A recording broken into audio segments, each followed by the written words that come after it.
Hello বন্ধুরা, আমি হচ্ছি ইন্দ্রজিৎ। তোমাদের জন্য একটি নতুন ব্লগ নিয়ে চলে এসেছি। তো আজকের ব্লগটা হচ্ছে ভাই, আমি আর আমার ভাই মিলে দুজনেই নদীর পাড়ে ঘুরতে যাবো বলে বিকেল বিকেল বেরিয়ে পড়েছি। মৌসুমটাও কি সুন্দর, তাই দুজনে সাইকেল নিয়ে বেরিয়ে পড়েছি। তো আমরা নদীর খুব কাছাকাছি চলে এসেছি, দেখতেই পাচ্ছ। এটা হচ্ছে আমাদের এই নদীর এইখানটা পুরো মানে খাল ঢুকে গেছে। এটা ওটা হচ্ছে পুরো বড় মহাসাগর, ঠিক আছে, গঙ্গাসাগর যেটাকে বলে। তো আমরা চলে এসেছি ওইখানটায়। আর এই দেখতে পাচ্ছ সব জিসিবি গুলো দাঁড় করানো আছে, এখানে কাজ হচ্ছে, তো রাস্তার কাজ হচ্ছে, বাঁধ হচ্ছে, উঁচু বাঁধ হচ্ছে। ওই বন্যার জন্য ভেঙে গেছিলো, তাই আবার নতুন বাঁধ হচ্ছে। তো আমরা ওইখানে এসছি, এইখানটায় সাইকেল টাইকেল রেখে দিয়ে তো ওইদিকে অতটা হেঁটে যেতে হবে, কারণ ওইখানটায় সাইকেল রাখা মানে ভাই সাইকেল হাওয়ায় উড়ে যাবে, প্রচণ্ড হাওয়া হচ্ছে। তারপর ওই দেখতে পাচ্ছ কত বড় বড় জিসিবি সব এসছে। আর ভাই বাঁধটাও হচ্ছে, খুব বড় বাঁধ হচ্ছে, ঠিক আছে। ওই পাশ থেকে দেখলে বাঁধটা অনেকটা উঁচু হচ্ছে। আর ওই সাইডে কাজ হচ্ছিল, ওই সাইডে সব ড্রেজার টেজার উঠে গেছে, বন্যা পড়ে গেছে। তো অনেক ড্রেজার এসেছিলো, মিনিমাম 40-50টা ড্রেজার এসেছিলো। সব তো প্রায় চলে গেছে, কিছু কিছু থেকে গেছে এই রাস্তার এই পাইলেন করার জন্য। ভাই এখানটায় সত্যি কথা বলতে এখানটা আসলে মানে ফ্রি হয়ে যায়, মাইন্ড ফ্রেশ হয়ে যায়, কোনো টেনশন কোনো থাকে না। তো আমরা চলে এসেছি এইখানটা, দেখতে পাচ্ছ। এই হচ্ছে বাবুদা, এই দাদাটা মানে আমাদের বাড়িরই দাদা। তো এখানে কাজের সাইডে থাকে। ভালো মন্দ জিজ্ঞাসা করলাম দাদাকে।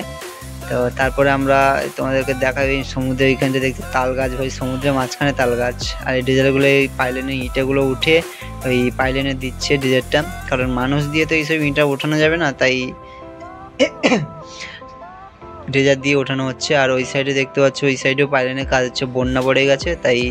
আর সমুদ্রের যে উত্তাল ভাই, এই সমুদ্রের উত্তাল ভাই, সত্যি কথা বলতে সমুদ্রে যদি কেউ নৌকা টুকো নিয়ে যায়, যে যারা মৎস্যজীবীরা, তারা খুব রিস্ক নিয়ে যায়। আর কিছুদিন আগে আমাদের গঙ্গাসাগরে একটা নৌকা, তো ভাই সত্যি কথা বলতে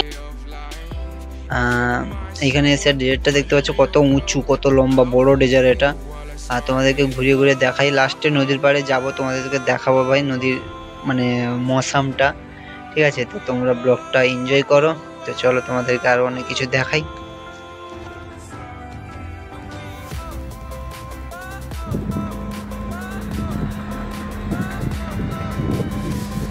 ভাই নদীর পাড়ে হাওয়ার আওয়াজটা শোনো ভাই, শুধু যে হাওয়াটা হচ্ছে, নদীর আওয়াজটা হচ্ছে, ওটা শোনো ভাই কিরকম আওয়াজ হচ্ছে।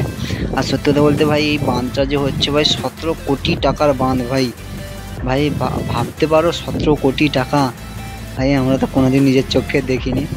আর ওই হচ্ছে সমুদ্র ভাই, মানে আমেজটাই আলাদা সমুদ্রের পাশে আসার।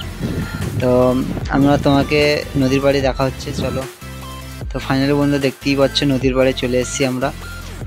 আর ভাই মৌসুমটা তো ভালোই লাগছে বিকেলের দিকে, কি বলবো। তো আজকে ব্লগটা বেশি বড় করব না, ঠিক আছে। তো তোমরা যদি চ্যানেলে নতুন হয়ে থাকো তাহলে অবশ্যই চ্যানেলকে সাবস্ক্রাইব অ্যান্ড লাইক করো। তো ভাই দেখা হচ্ছে নেক্সট ব্লগে। তো টাটা, বাই বাই।